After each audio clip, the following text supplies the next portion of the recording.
so I just really quickly wanted to jump on here and kind of walk you through my teaching story. Somebody commented on one of my other videos and said that it might be a good idea just to share with you guys why I got into teaching, how I got into teaching, and kind of my journey up until this point. If you haven't watched any of my videos, I am a first-year teacher, so I don't have a ton of stories and experience under my belt, but I do have a story as to how I got to where I am right now. So I figured I would just jump on here and kind of share that with you in hopes that maybe you could just get to know me a little bit better here on YouTube and kind of where I come from. So if you're curious as to how, who, what, when, where, why I am a teacher, go ahead and keep on watching. Okay, so I guess I should just start with my undergrad. So after I graduated from college, I left right after my senior year and I went to San Diego State University. I was in and out in 4 years. Hey! I initially went to school for kinesiology with an emphasis in fitness and nutrition because that is another passion of mine. At the time, I really didn't know what I wanted to do, but I knew that I really loved fitness. I was an athlete my whole life, and kinesiology was and still is super interesting to me, so I figured that's what I would go for in my undergrad, because it wasn't until after I even graduated that I realized that I wanted to be a teacher. I kind of need to backtrack though for a minute, because I think I deep down always knew that I wanted to be a teacher. Like looking back, like I would always play school as a kid. Like I would literally make homework worksheets, copy them, and pass them out to my imaginary students. Some might say I have problems, but I know I'm not the only one. There's someone out there watching this that was like, yeah, that's me. So I think deep down, I think I always knew that I wanted to be a teacher, but I was always told that I was going to do great things by my family and my friends. I did really well in school. I really liked school. And for whatever reason, when I was young, I didn't equate like being really successful with teaching, which is so funny because I look at that so differently now. But when you're young and you're trying to figure out what you want to be when you grow up and what you want to do with your life, society kind of like puts this idea in your head that like you have to be wealthy to be successful. And that's kind of where I was like thinking. I was thinking that I was gonna go for kinesiology, go to PA school, become a PA, or go to med school. That was kind of my route. Then I graduated from college, and I have a intense travel bug. I've had it since I was 18 years old. I've been to 17 countries in my life, and I'm only 26 years old. So I really got the bug at that age. Now, my first big trip was when I graduated from college. I was 21, and my best friend and I went to Central America, and we backpacked for 6 weeks. And I'm not even kidding you, I was sitting in the back of a pickup in Nicaragua, being driven around by some local man we just like met on the streets. Not safe, kids, don't do that. And I remember thinking, like, it just hit me like a ton of bricks. I was like, I'm gonna move home, I'm gonna leave San Diego, I'm gonna save some money, and I'm gonna be a teacher. I don't know what happened, but like something just clicked when I was traveling that was like, life's too short to do something that you don't really love. So that was kind of like my aha moment. I was like, I'm gonna do it. I'm gonna move home, and I'm gonna be a teacher. Okay, well, fast forward a year, I did move home. I kind of was going back and forth with the teaching idea. I was bartending just to make money. I was making really good money bartending, probably more than I make now. And I kind of fell back into a rut of like, do I really want to go back to school? Do I really want to be a teacher? And then I started working for an organization. Well, I shouldn't say working. I started volunteering just a couple of times for an organization called A Touch of Understanding, which is an organization out of Sacramento that goes to different elementary schools, and they implement like a really cool program. So they have different centers, and at each center, it's a different disability. So for example, one center is a blind center, and the kids would walk around with white canes to see what it was like to be blind. There was another center where the kids actually got to roll around in their wheelchairs to see what it would be like to be in a wheelchair, right? So this really awesome program that kind of teaches kids adversity and what it would be like to live with a disability. my uncle ran it, and I volunteered, and I think it was a 4th grade classroom.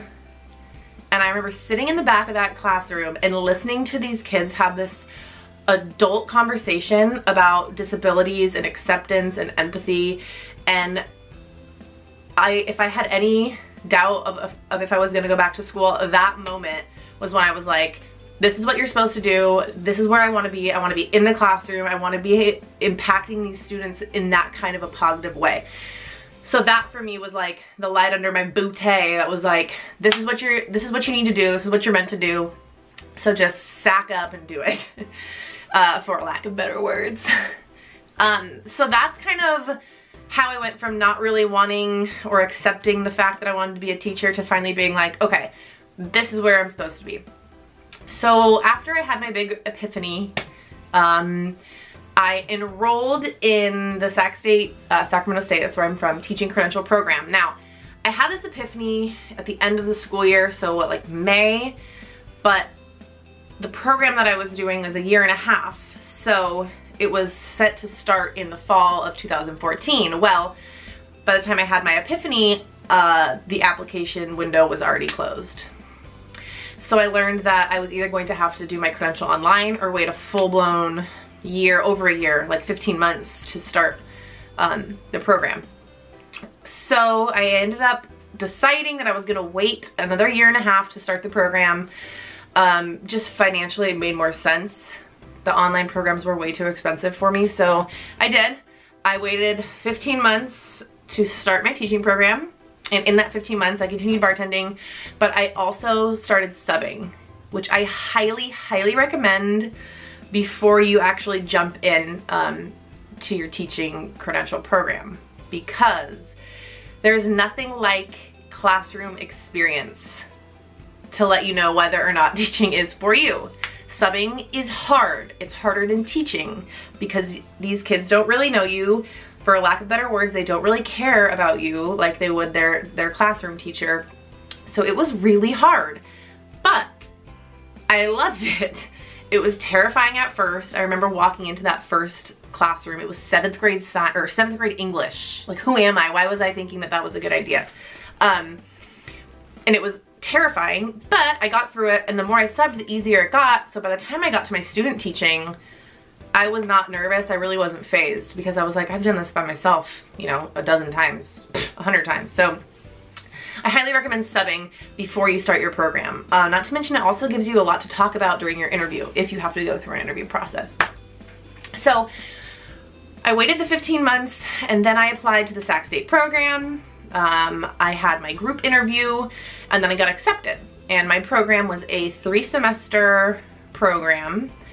And in that 3 semesters, so it was a multiple subject program. So I essentially had to take a reading and writing, or ELA, social studies, science, and math methods course, which is pretty much how to teach those subjects on top of different coursework. So I really, really enjoyed my credential program for a couple of reasons. One, we were a cohort, so I was with the same, I think, 40 kids from start to finish, and you really kind of grow close with one another because you're all going through the same stuff and you all have the same passions, and you all you're kind of like on the same team, and it was really, really cool to have that. I don't know, I mean, I know that if you were to do it online, it wouldn't necessarily be that same feel. So that was the first thing that I really liked about it. The second thing was the way that my program was designed was that there were a ton of opportunities for field experience. We were required to do 3 semesters of student teaching.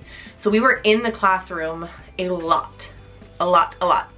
So I'll just quickly kind of break down my experiences. I can do a whole nother video just on student teaching alone. But my first semester of my program, I student taught in a 1st grade classroom, and I only had to be there once a week. So I think we went on Tuesdays. And then my second semester of the program, I was in that same 1st grade classroom, but I was there twice a week. So I got to see that a whole school year kind of unfold from day 1 to the last day of school, which is really, really, really cool. I will say though, I wish we could go more than just the 1 or 2 days, because it's hard. You're only there once a week and then you come back the week later. It took a while for the kids to really get to know you. But I had awesome mentor teachers, and it was a really good experience. And then my final semester of student teaching, we stayed at the same school site, so that's really cool because you really get to know the school and the staff, and the kids start to recognize you and see your face. So my final semester of student teaching, I taught 6th grade. So the school I was at was a K-8 school, so it was middle school. It was the first year of their middle school experience, and it was so night and day different. I mean, 1st grade to 6th grade, come on, that's like night and day. But I had an amazing, amazing, amazing experience in 6th grade. I was terrified at the beginning.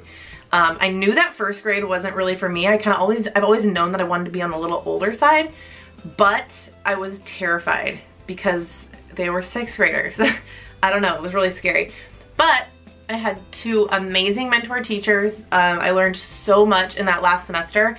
We were there every single week of our semester, so from August to December, 4 days a week, Monday, Tuesday, Wednesday, Thursday, all day long. And a lot of that time was like solo days, so you were planning and you were teaching the whole day with some observations, which I really enjoy because you learn a lot from watching teachers teach. So I did 1st grade, and then I did 6th grade, and then in California, at least I think, where I got my credential at Sac State, you had to complete something called the Pact, which is essentially your big teacher, I don't even know, project that you turn into the state of California, and they either pass you or fail you. So that was extremely intense. You're doing that on top of all your student teaching and your other coursework. So that was in my final semester of student teaching, and then I found out that I passed. So I was officially a teacher here in California. Now, I finished my program in December because it was a 3-semester program, so a year and a half. A little bit of pros and cons to that.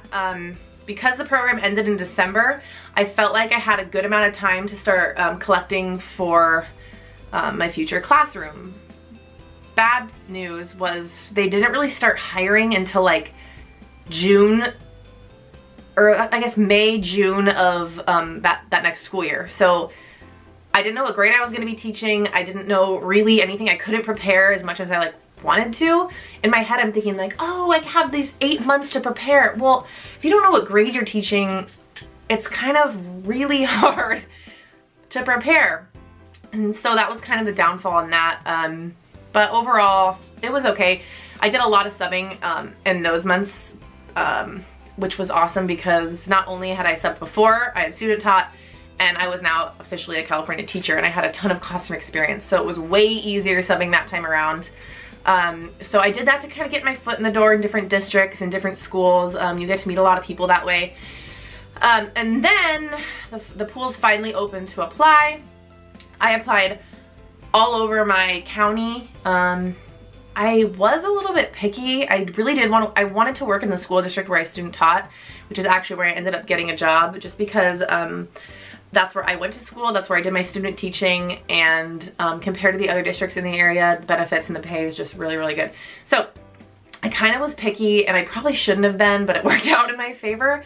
I did end up getting a job in that district teaching 3rd grade, which is where I am right now.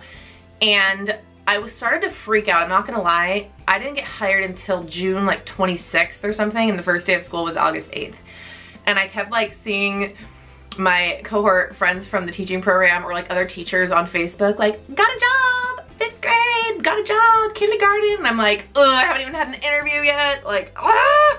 So I was super happy. The first interview I had was the job that I got, which I really wasn't, I don't know, I thought in my head, I was like, I'm gonna go on, you know, 3 to 4 interviews, kind of feel it out, get a lot of practice. And when I got a call for an interview for a 3rd grade position, I was really excited because I wanted to be 3rd, 4th, 5th, like somewhere in the upper grades.